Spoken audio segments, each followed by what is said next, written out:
వైఎస్ఆర్ కాంగ్రెస్ పార్టీకి ఇప్పుడు అసలు పరీక్ష ఆరంభం కాబోతుంది.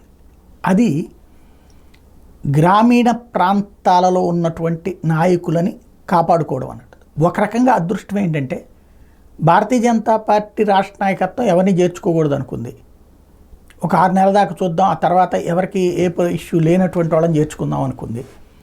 అట్లా దాంతో ఓ రకంగా ఫెచ్చింగ్. తెలుగుదేశం పార్టీ జనసేన కూడా చేర్చుకోవాలనుకోవట్లేదు వైసీపీ వాళ్ళని, కాబట్టి అది ఫెచ్చింగ్. కానీ ఇప్పుడు అసలు పరీక్ష ఏంటంటే పార్టీ నుండి నాయకులు పోకుండా చూసుకోవడం, పార్టీ నుండి కార్యకర్తలు పోకుండా చూసుకోవడం. కార్యకర్తలు ఎక్కడికి పోరు, నాయకులు మాత్రం వెళ్ళిపోతుంటారు. అనేక మందికి ఇప్పుడు కార్పొరేషన్ల దగ్గర నుంచి అనేక పదవులు ఇచ్చారు, డైరెక్టర్లని ఇట్లాంటివి. ఆ పదవులు పొందిన వాళ్ళందరూ ఇప్పుడు పార్టీలో ఉంటారా ఉండరా? వివిధ కులాల వారీగా ఇచ్చుకొచ్చారు, వాళ్ళందరూ ఉంటారా ఉండరా? వివిధ వర్గాల వారీగా ఇచ్చారు, వాళ్ళందరూ ఉంటారా ఉండరా? మెయిన్ పరీక్ష స్థానిక ఎన్నికలు అవుతాయి.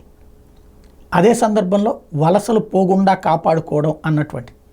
ప్రస్తుతానికి అవతలి పక్షం వద్దనుకుంటోంది కాబట్టి వైసీపీ సేఫ్.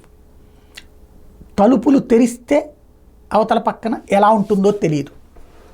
ప్రస్తుతం వాళ్ళు అడగట్లేదు కాబట్టి వీళ్ళెవరూ వెళ్ళట్లా. అడిగితే అప్పుడు ఆపుకోవడం ఎట్లా? అది అసలు పరీక్ష.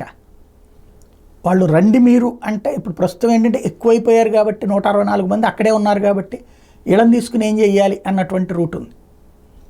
అయితే ఎవరైనా బలోపేతం చేసుకోవడానికి పని ఆరంభిస్తే మారిపోతుంది, భారీ మార్పులు చోటు చేసుకుంటే అప్పుడు కాపాడుకోవడం ఎట్లా?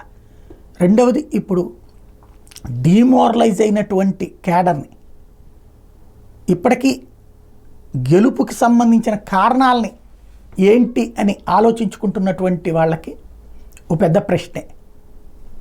వాళ్ళకి ఎలాగ వాళ్ళని కన్విన్స్ చేయగలుగుతారు జగన్మోహన్ రెడ్డి? అలాగే దెబ్బలు తింటున్నటువంటి కార్యకర్తలకు సంబంధించి ఎలాగ వాళ్ళకి ఊరడించగలుగుతారు? ఇదంతా పరీక్షే.